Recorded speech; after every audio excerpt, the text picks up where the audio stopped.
Eis que, como barro na mão do oleiro, assim sois vós na minha mão, ó casa de Israel. Podeis fechar a Bíblia, preste atenção nesta noite.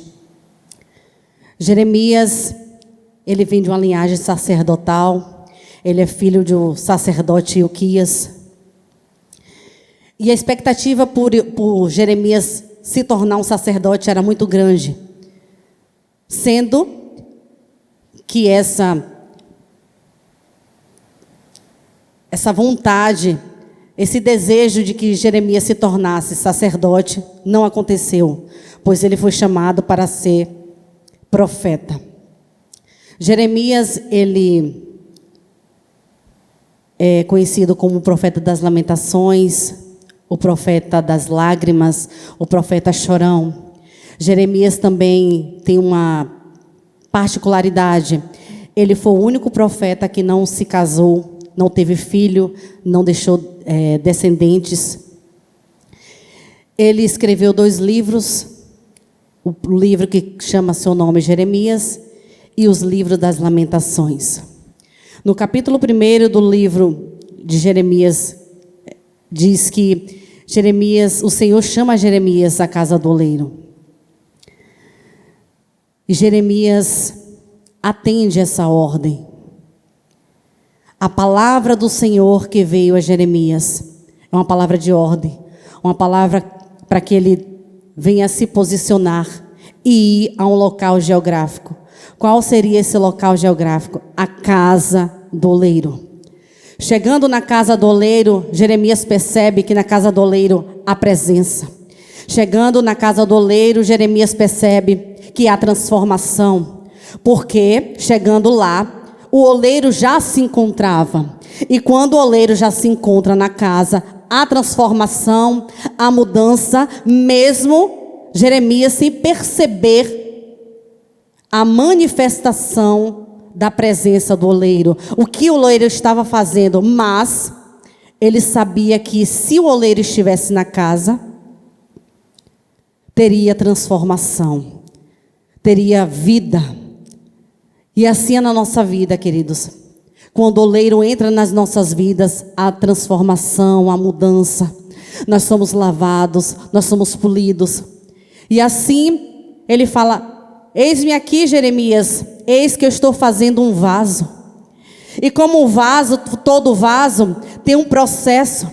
Jeremias pergunta: como, Senhor? Ele fala: Jeremias, nós entendemos que existe 200 tipos de barro, mas apenas 8 tipos de barro é específico para a execução do vaso. Apenas 8 tipos de barros são específicos para fazer o vaso. Nós somos como esse barro, queridos. Todo mundo é barro. Todo mundo é barro. Mas tem uns que o Senhor pega e quer transformar. Quer fazer diferente. E ele começa a fazer. Primeiro, Jeremias, eu vou lá no lamaçal, eu pego o barro. E lá no lamaçal, as pessoas acham que tudo aquilo que está no lamaçal não presta, não tem valor. E assim eu pego, trago para dentro da casa do oleiro e começo a fazer um processo. Primeiro eu começo a tirar as folhas, depois eu começo a tirar os galhos, depois eu começo a tirar as pedras, porque tudo isso impede de que eu possa trabalhar e construir o vaso. Existem vasos de vários tamanhos, de várias maneiras. Existem vasos pequenos e existem vasos grandes. Existem vasos mais largos, mais estreitos. Porque imagina se todos os vasos fossem iguais, seriam terríveis. Seria a mesmice. Então o Senhor começa a moldar vários vasos para que haja diversidade. E assim que ele leva aquele vaso para o torno, ele começa a estruturar o vaso. Começa a fazer o vaso e em um determinado momento esse vaso se quebra. O vaso se quebra nas mãos do oleiro. Mas repare no texto que o oleiro, ele não fica preocupado. ele não fica angustiado, ele não fica temeroso. Por quê? Porque o oleiro tem todo o controle nas suas mãos. Ele não deixa sequer um resquício cair no chão.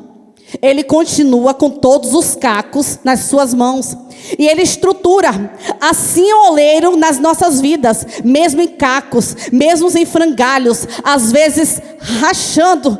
Assim, viemos para a igreja, às vezes triturados, às vezes rastejando. Mas o oleiro continua com as nossas vidas nas suas mãos. E ele fala aqui no capítulo 6: e eis, Jeremias, que eu não poderei fazer novamente esse vaso. Jeremias, ele sabia, e o Senhor também sabia que ele pode fazer, que ele faz, porque ele é Deus. Mas a pergunta é: será que o vaso quer ser moldado? Será que o vaso quer ser refeito? Será que o vaso quer voltar por processo de ser amassado com os pés, com as mãos, ir para o torno? Porque o torno, às vezes, ele começa a fazer os movimentos mais ligeiros, depois ele começa a fazer os movimentos mais devagar, a um ritmo. Será que o barro, ele quer ser refeito, retransformado? Será que ele quer? Porque eu, Jeremias, eu como oleiro, estou aqui disposto para refazer quantas vezes for necessário o vaso. Eu estou aqui, Jeremias, para refazer o vaso. Mas muitas vezes as pessoas não querem passar pelo processo. Muitas das vezes nós estamos numa geração muito fast food, queremos tudo muito rápido. Não queremos aguardar o processo. E às vezes o processo, ele é demorado, ele é doloroso, ele deixa marcas, às vezes ele trinca.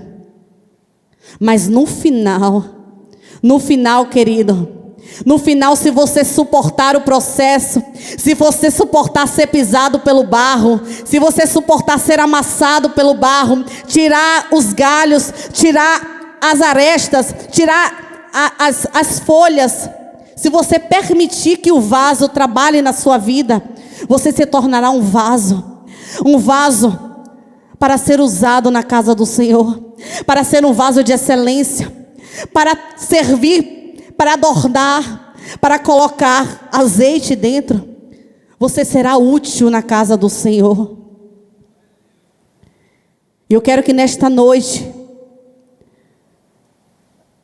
você entenda que mesmo cacos, mesmo quebrado, mesmo passando por lutas, tribulações, perseguições, decepções, o oleiro, ele pega esse caco e transforma num belo vaso, num lindo vaso, para que ele venha te usar, para que você venha ser cheio da graça, cheio da unção, cheio do poder de Deus, e para que através da sua vida como vaso, outras vidas venham ser restauradas, outras vidas venham ser transformadas, outras vidas venham conhecer o Cristo que salvou a minha e a tua vida.